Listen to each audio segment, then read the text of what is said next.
speak now to me so that we can go ahead and figure out if there's anything you'd like to share. Yes. Are you going to call us in order so that we so how about this? I'm going to say, let's go, so after the run of show, after me, let's have Sister Pam. After Sister Pam, Bishop Carter. After Bishop Carter, we'll have Will. How does that sound? Yes. You'll stand until the person before you moves away, and then as they're moving away from the podium, you come down. All right. Any other questions before we start? Yes. If you need to adjust to be on the outside, that's okay. We want to make sure everybody is safe coming downstairs. All right. Anything else? Other questions? Speak now or forever hold your peace. Not forever. You know what I mean.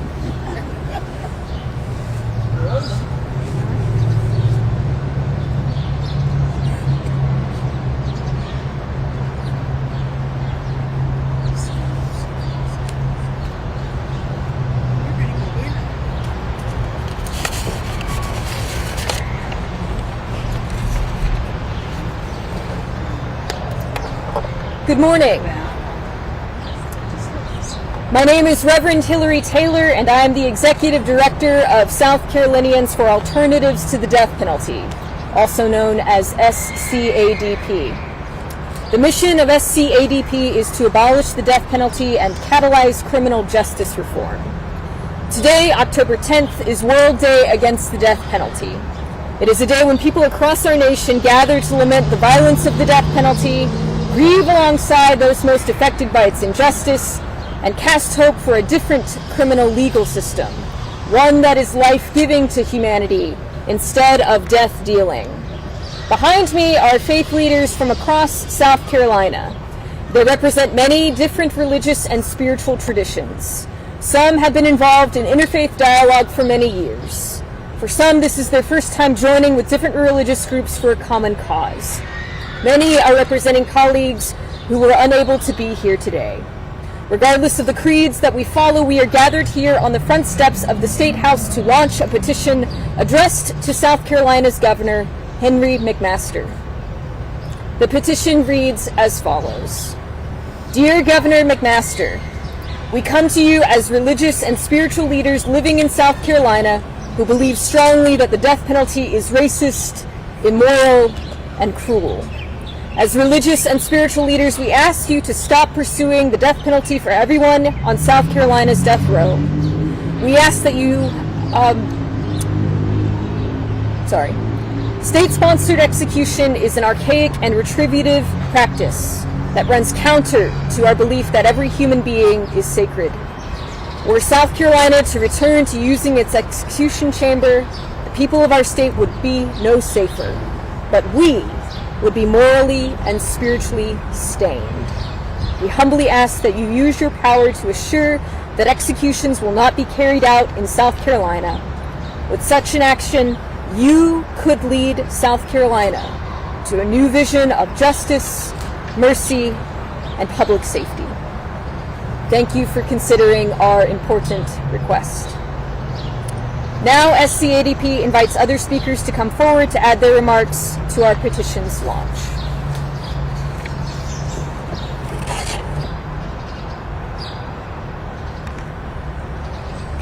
Greetings to all of you. My name is Sister Pamela Smith, and I am a representative of the Roman Catholic Diocese of Charleston, its Ecumenical and Interreligious Office, and I'm also a member of the board of SCADP. If you had asked Catholics a number of years ago or centuries ago, you would not have heard definitive opposition to the death penalty, because we often considered it to be a matter of justice and civil authority to protect the common good. One of the things that we have learned, though, is that as we look at the sacred scriptures, we begin to look at them in new light.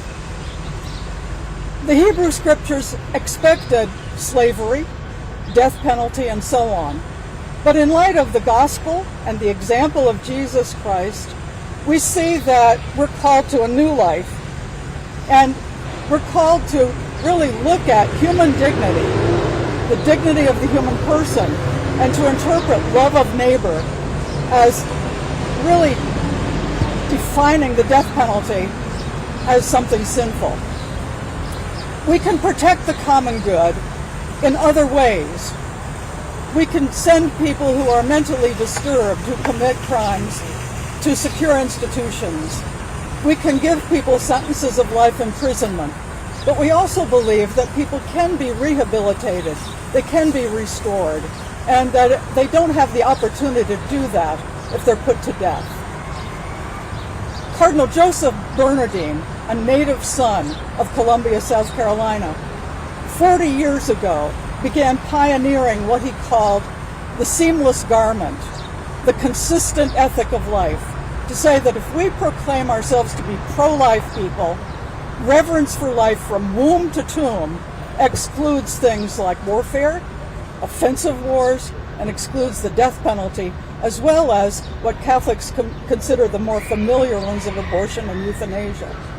So, as a representative of my faith community, I find myself appealing to Governor McMaster not to sign off on executions, to understand that there are other ways to protect the safety of people. I beg the state legislature to outlaw the death penalty, as numerous other states have done, and to bring us into a new light and a new world, and not to be people who, some years from now, do what we did in the case of George Stinney, the youngest person, young African-American man, who was electrocuted and 70 years later exonerated. We don't want to see that happen again. We don't want to have our minorities persecuted. We don't want to have our poor put to death. We simply ask you to choose life. Thank you.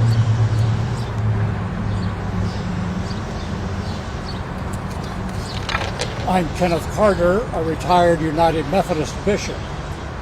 Since 1956, the United Methodist Church has officially gone on record as requesting that we eliminate the death penalty. And the reason given specifically has been because the death penalty denies the power of God to redeem, restore, and transform all human beings. So it is on behalf of the victims that I speak.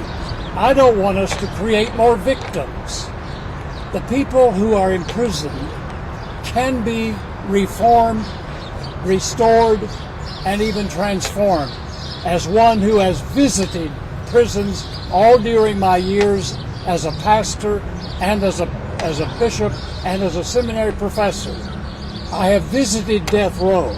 I have interacted with, I have established friendships with many who are sentenced by the state to be killed. And I have seen the transformation that has taken place in their lives. Even though they may have, and some have been innocent, but many who have committed crimes have been transformed and have become people who claiming their identity as made in the image of God and fulfilling that image within the prison itself. And to execute them is to create other victims, not only the one being executed, but they are people who have mothers and fathers, they have children, they have siblings, they have friends, they have those who value them as beloved children of God, made in the divine image, and who contribute to their own lives. I accompanied a mother whose son was executed in another state.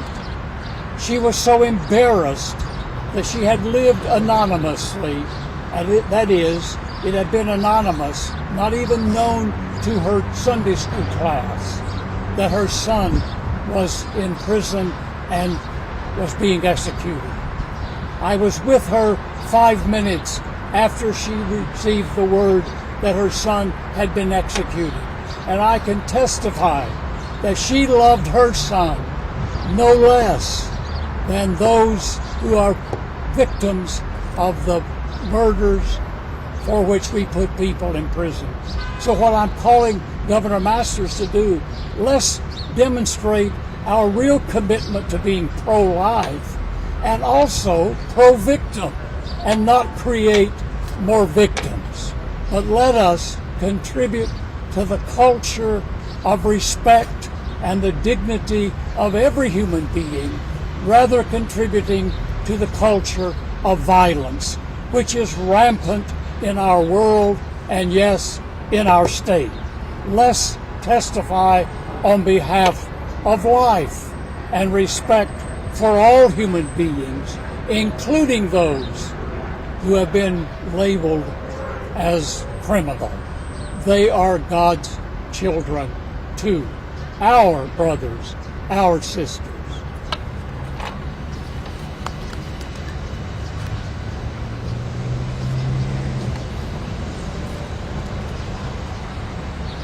Good morning. I am Jyoti Hegde. I'm a proud South Carolina Hindu, and I am here to request Mr. Governor to stop asking for the death penalty.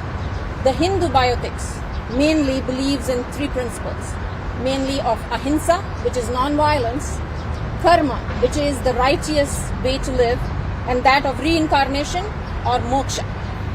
The death penalty or any conscious act that interferes with the divine path of birth, janma, of life, and moksha or reincarnation is seen as bad karma that disturbs the natural cosmic path of the Atma or the soul. So on this principle alone, Hinduism promotes a ahimsa approach with an emphasis on reverence for life.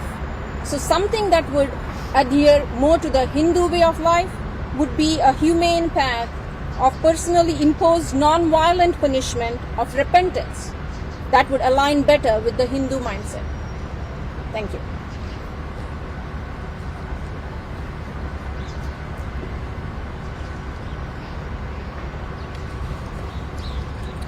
The death penalty is a system which impacts people across different faith backgrounds. We stand here today as South Carolinians and as faith leaders addressing our governor. We are also here to ask other faith leaders to join our movement and sign our petition asking Governor McMaster to stop pursuing executions. There are only 7 other states in the United States that have executed more people than the state of South Carolina. Our state, for the record, has executed 282 people since 1912 and has, as we've mentioned, the distinct shame of executing George Stinney Jr., the youngest person to be executed in U.S. history. What's more, 60% of South Carolina's death penalty cases are resentenced to prison terms anyways, because of instructional errors, evidentiary errors, prosecutorial misconduct, and ineffective legal representation.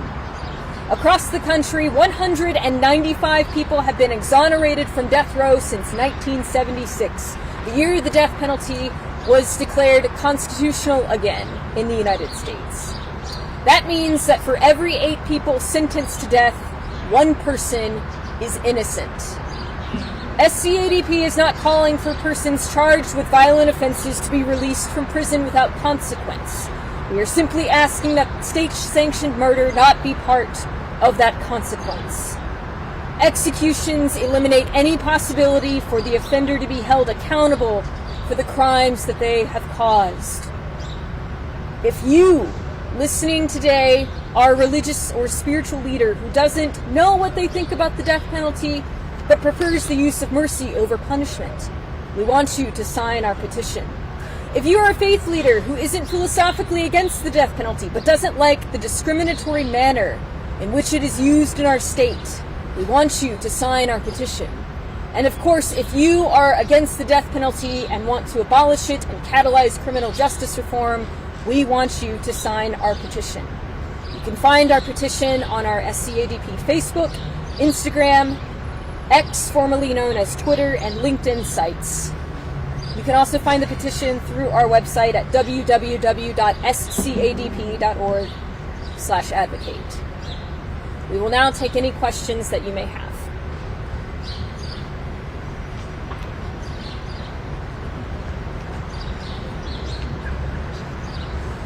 So when do you plan on giving the petition to McMaster? Our goal is to launch the petition today and then come back someday in the future. We will let you know when we do.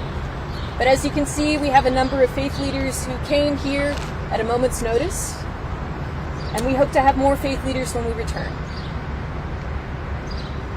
Did you have some faith leaders refuse?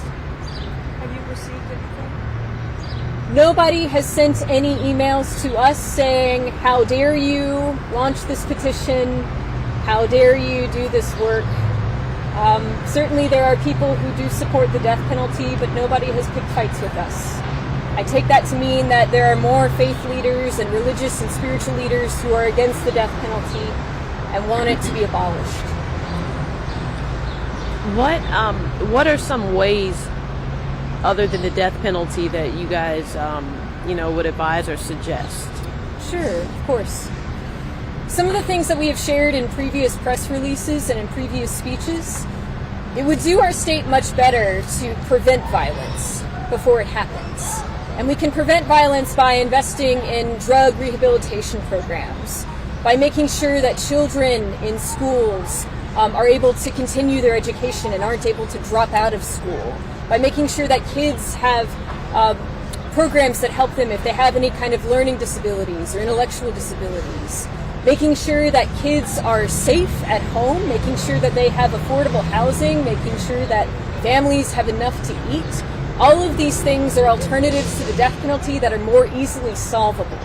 It is actually more costly for our state to continue using the death penalty.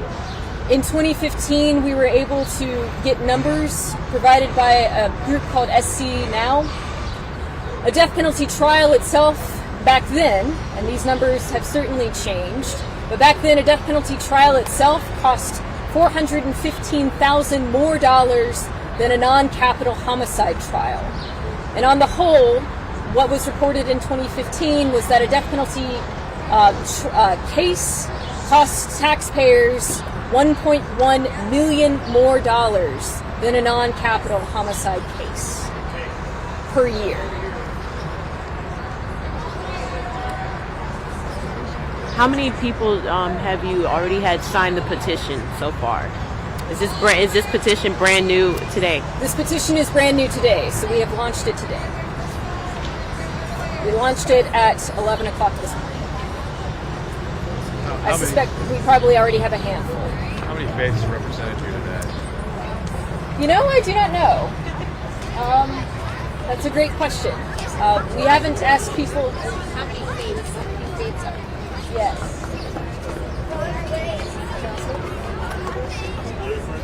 Let's see here. Pagan, Hindu, UCC, Catholic, Buddhist. upwards of 7. Yes. Is the petition also going to our legislators? The petition is going to Governor McMaster. What I meant is for signing.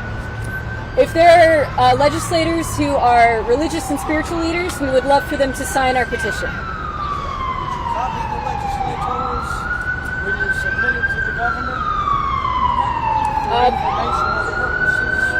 As of right now, the petition itself is for the governor. We are open to sharing it with legislators. What do you think his response will be? What are you hoping for? I hope that he will respect our wishes and that he will listen to us and that he will be open to our request. Do you think there's a compromise? Let's say, playing devil's advocate here, let's say, he doesn't respond the way you want the governor to respond. What is a compromise for you guys for what you want? That is a good question.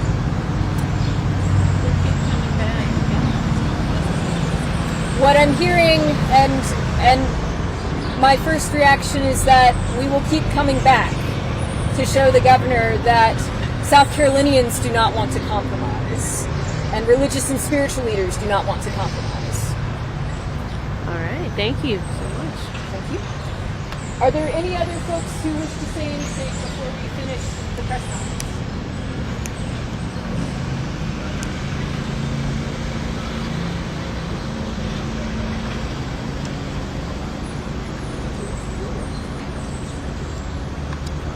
That concludes our press conference. We thank you all for being here.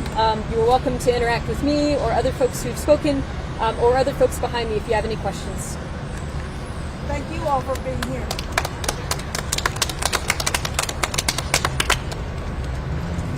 As I mentioned, if you have not signed this lovely signage, announcing that they're going to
That's